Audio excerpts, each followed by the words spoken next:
You know, mythology and folklore as a whole is a really incredible field to study. There's so much creativity and wonder, and it's really fun recognizing story elements that have persisted to the modern day or been adapted in one way or another to stories we actually recognize. But sometimes you find a myth that really reminds you that you're studying a different culture from a different time and place, and that culture from a different time and place might have held some pretty nasty attitudes towards your demographic specifically, and they didn't hesitate to document those attitudes for posterity, and that can kinda sting.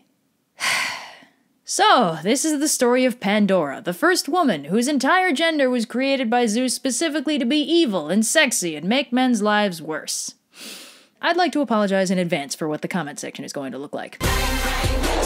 So Pandora's story is told by Hesiod in the Theogony and Works and Days, and it begins in the Greek Golden Age, a time before women existed, when mankind had just recently been sculpted from clay by the titan Prometheus, or possibly Zeus. Whatever the case, life was pretty swell. People were immortal, technology was alright, life was good. Now Prometheus apparently really liked humans, and he was always trying to look out for them wherever he could. So when he realized that they kept having to burn all the best bits of their meat as offerings to Zeus, he decided to do something about it. So he went to Zeus with two possible offerings: a nasty-looking ox stomach that was secretly full of prime beef, or a bone wrapped in delicious-looking fat that looked a lot tastier than it actually was. Zeus picked the tasty-looking option and accidentally set a sacrifice precedent where humanity got to keep all the best bits of the cow and just burn bones and fat. So Zeus is pretty pissed, both because of the disappointing sacrifices he's getting and Prometheus' sneaky subversion of his own supposed omniscience, and he decides to confiscate humanity's fire access as punishment. So this sucks for everybody, and Prometheus, again, decides to do something about it. So Prometheus sneaks up to Olympus and steals some fire, storing it in a fennel stalk while he brings it back to Earth and gives it to humanity again. Zeus spots the fire in the distance and gets crazy pissed at Prometheus, and decides to punish him first before he deals with humanity. Prometheus, rather famously, is chained to a rock, and his liver is ripped out and eaten by an eagle once a day. Of course, being an immortal titan, his liver also grows back every night, so the cycle can continue ad infinitum. Lucky Prometheus. So now this brings us to Pandora. Zeus decides to inflict a lasting punishment on humanity for reacquiring fire, and he conscripts all the Olympians to help him out. He has Hephaestus sculpt a beautiful body from clay and brings her to life with the four winds. Then Athena dresses her in fancy clothes, Aphrodite gives her a sex drive, Hermes gives her a brain and teaches her how to lie, and basically all of Olympus gets in on the action, giving her all kinds of nifty presents and character flaws. Hermes names her Pandora, meaning all gifted, or all giving depending on the translation, to represent the fact that every Olympian gave her a gift of some sort. The end result is that Pandora is a beautiful, alluring creature, but secretly she's also cunning and sly. You see, she's pure evil because she lures you in by being hot, but then, like,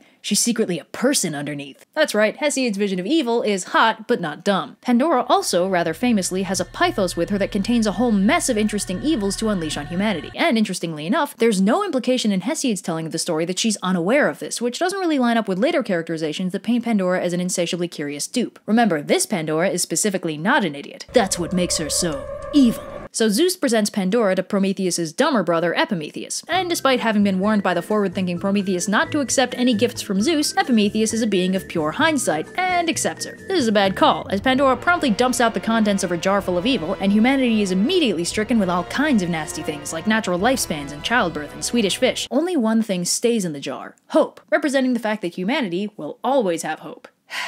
Greece, I love you, but come on. Shot through the heart, and you're to blame. You give love a bad name. I play my part, and you play your game. You give love a bad name. You give love a bad name. An angel's smile upon your lips, blood-red nails on your fingertips, a schoolboy's dream. You act so shy. Your very first kiss was your first kiss goodbye. Oh, you're a loaded gun.